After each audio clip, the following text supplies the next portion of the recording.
Supreme court ने central Vista project के तहत नए संसद भवन के निर्माण को कुछ शर्तों के साथ मंजूरी दे दी है। इससे पहले सुप्रीम कोर्ट ने 7 दिसंबर को याचिकाओं पर सुनवाई की थी और शिलान्यास की मंजूरी दी थी, जिसके बाद प्रधानमंत्री नरेंद्र मोदी ने 10 दिसंबर को नए संसद भवन की इमारत का शिलान्यास किया और आज सुप्रीम कोर्ट ने सेंट्रल विस्टा प्रोजेक्ट के निर्माण को मंजूरी दी है।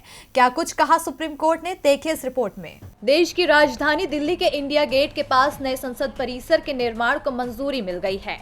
उच्चतम न्यायालय ने परियोजना की वैधता को चुनौती देने वाली याचिकाओं पर अपना फैसला सुनाया। Justice AM Khanwilkar, justice Dinesh Maheshwari और जस्टिस संजीव खन्ना की बेंच ने 2-1 के बहुमत से ये फैसला सुनाते हुए कहा कि हम मानते हैं कि दी गई मंजूरी में कोई अड़चन नहीं है।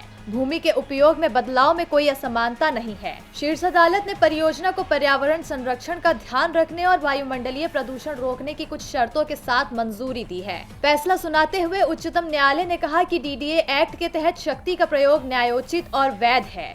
पर्यावरण मंत्रालय द्वारा पर्यावरण मंजूरी की सिफारिशें उचित है और सही है और हम इसे बरकरार रखते हैं। अदालत ने कहा कि निर्माण कार्य शुरू करने के लिए धरोहर संरक्षण समिति की मंजूरी आवश्यक है। अदालत ने परियोजना समर्थकों को समिति से अनुमोदन प्राप्त करने का निर्देश दिया है। आपको बता दें कि इससे पहले सुप्रीम कोर्ट ने 7 दिसंबर को याचिकाओं पर सुनवाई की थी और संसद भवन के शिलान्यास को मंजूरी दी थी। इसके बाद प्रधानमंत्री नरेंद्र मोदी ने 10 दिसंबर को नए संसद भवन की इमारत का शिलान्यास किया था। कोर्ट ने कहा था कि उसे शिलान्यास करने पर कोई आपत्ति नहीं है। हालांकि कोर्ट ने इसके साथ ही कहा था कि अंतिम फैसला आने तक कोई निर्माण, तोड़फोड़ या पेड़ काटने का काम नहीं होगा।